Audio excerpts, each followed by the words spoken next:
Happy Lent. My name is David Lenz. I'm the Director of Faith Formation here at Our Lady of Joy.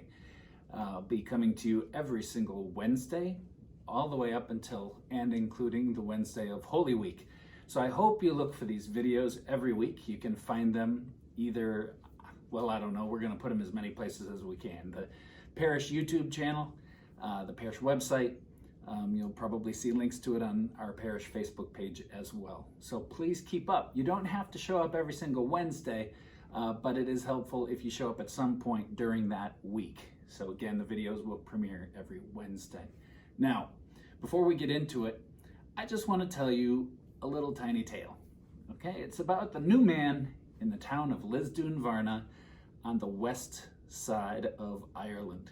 Now, he made his way into a pub, this elderly gentleman who no one had ever seen before, and he pulled up a seat right across from the bartender. And he said, "I'll be taking 3 pints of Guinness, please." And the bartender looked at him and was like, "You can get them one at a time." He said, "No, 3 pints, all at the same time." So the bartender said, "It's up to you." So he gave him all 3 pints, and the man just took his time working his way through all 3.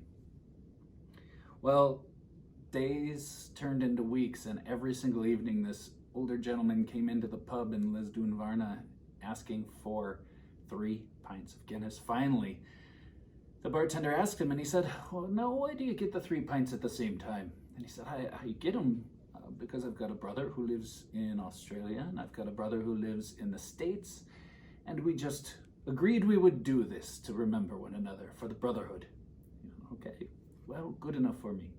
Well, this continued for another few weeks, and until finally there was one day that the elder gentleman came into the Lisdoon Varna pub, and he was looking a little down, and he said, "I'll just be taking 2 pints today." Oh my goodness, the bartender was so worried, and he didn't quite know how to ask the question, and eventually he did, and he said, "Which brother was it?" So, "What do you mean, which brother was it? What are you talking about?" He's like, "Well, you're only ordering 2 pints. Which of your brothers, the one in the States or the one in Australia? Which one passed?" He goes, "Oh, none of them passed. I just gave up beer for Lent." Well, with that, let's get into what Lent is actually all about.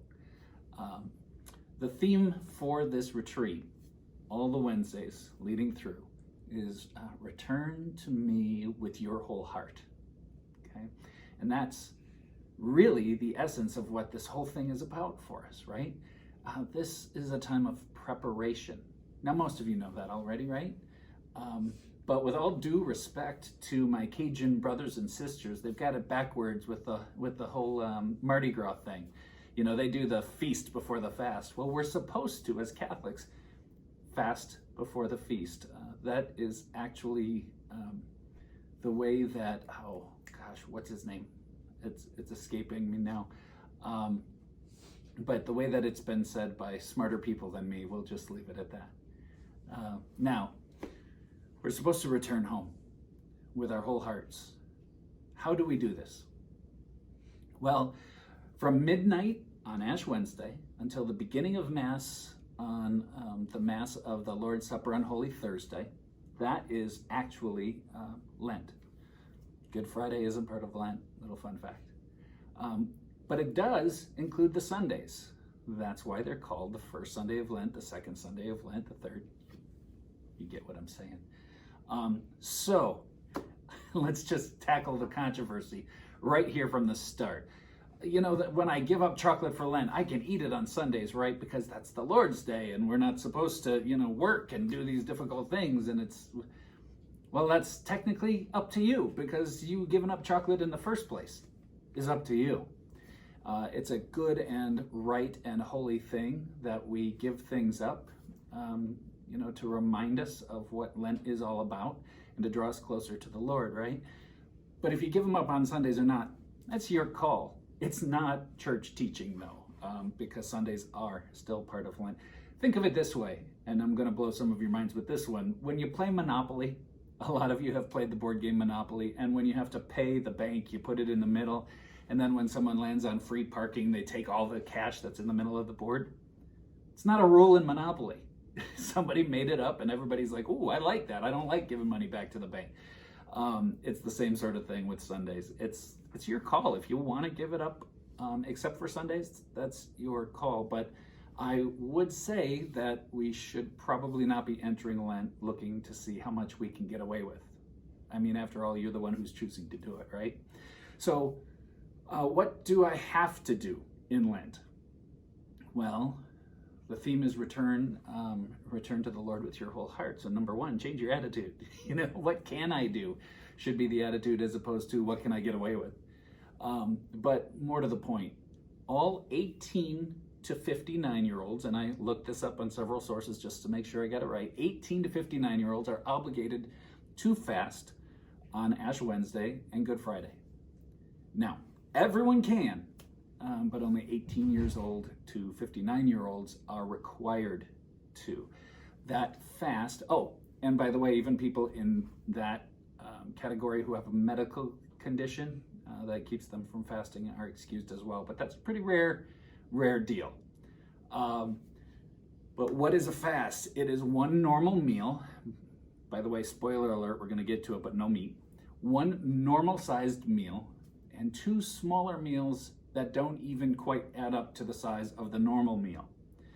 Now, I've known people who've said, oh, I know how to solve this. I'm just going to have one gigantic feast. I'm just going to eat so much seafood that I can't even walk anymore. And then my other two meals will never add up to that. So, problem solved. Again, change the attitude. One normal meal, and then for you, not for an NFL linebacker, and then two smaller meals that don't quite add up to the normal meal just to get you through. Okay. Now, everyone who's 14 and up is also supposed to give up meat on Ash Wednesday and Good Friday, even though I know this is about Lent and Good Friday is not in Lent. I just taught you that. But no meat if you're 14 years old and up. Again, if you've got younger ones than that and they're up for it, great, awesome. This is all optional stuff, right? Now, where does it come from? It comes from, you never guess, we're Catholics. It comes from the Bible, just where it should. Now, if you look at Matthew 4, you're going to see right at the very beginning of it, Jesus fasted for 40 days and 40 nights. And then it says, and afterwards he was hungry. Go figure.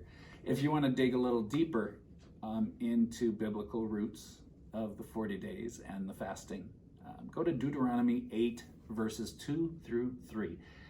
That's your homework for this week. I might end up giving you a little bit of homework every week, and it's not going to be tough. Sometimes it might. So look up Deuteronomy 8, verses 2 through 3 to look for the original roots of this fast. I hope that you make these videos a weekly occurrence. I hope to see you back next week. We're really going to dive in. I've got some challenges for you. We're going to dive real deep on a few things. So I hope to see you then. Thank you. God bless.